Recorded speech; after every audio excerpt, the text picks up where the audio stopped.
Hey guys, today you can find me in front of my bookshelves and I'm going to talk about 3 books that I want to discuss for you today.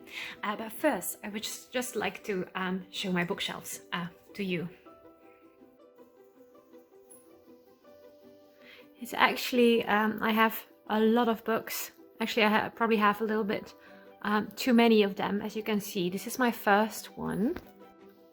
But because my first one is not enough, I started putting books here as well, as you can see. So I actually have 2 of them, so one here and one here.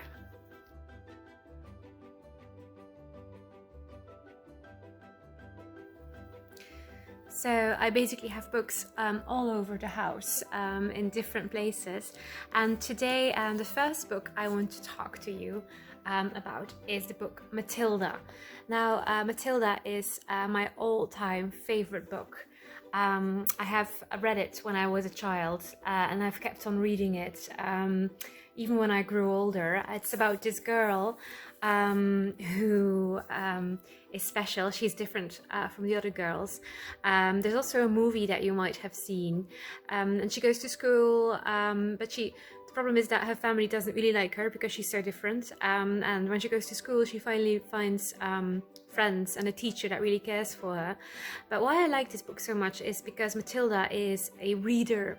She loves to read and she finds comfort in the books that she's reading. That is probably why I relate to this book so much. The second book that I want to quickly discuss is one that I think especially young people will enjoy. It's called One Day by David Nicholls, and it was also made into a movie, so you might know it from the movie with Anne Hathaway. But this book is so much better than the movie, so you should really read it.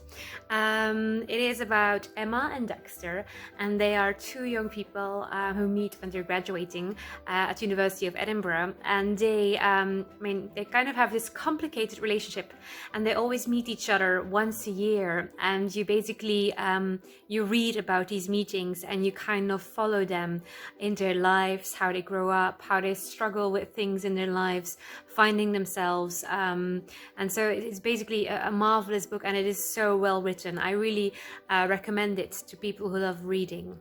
So One Day. And so the last book that I'm going to discuss is Eating Animals by the Jewish-American writer Jonathan Safran Foer. He has written mostly fiction books, but recently he wrote some non-fiction books, and this is a non-fiction book, which means it doesn't really tell a story, not really a narrative. And it is about eating animals, why people eat animals. So you can imagine why I thought it was so interesting.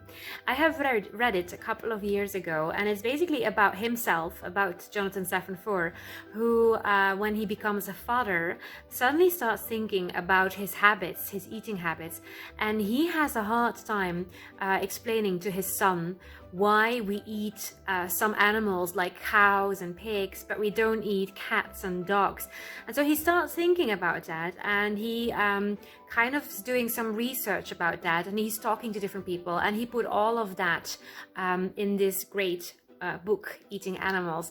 It was a huge success, and many people who read it actually afterwards they became a vegetarian. So this book really shows that books can still change people, can still really do something, because people often believe that reading books or books in themselves are powerless, but this book really shows that it's not the case, and a lot of people have changed their behavior, have changed their lives after reading this book. They became a vegetarian, just like Jonathan Safran Foer himself.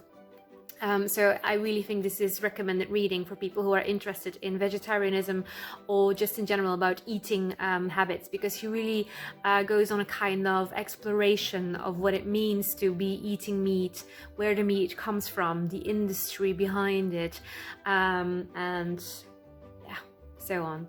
So make sure that you get your hands on a copy and let me know if you've read it. Bye!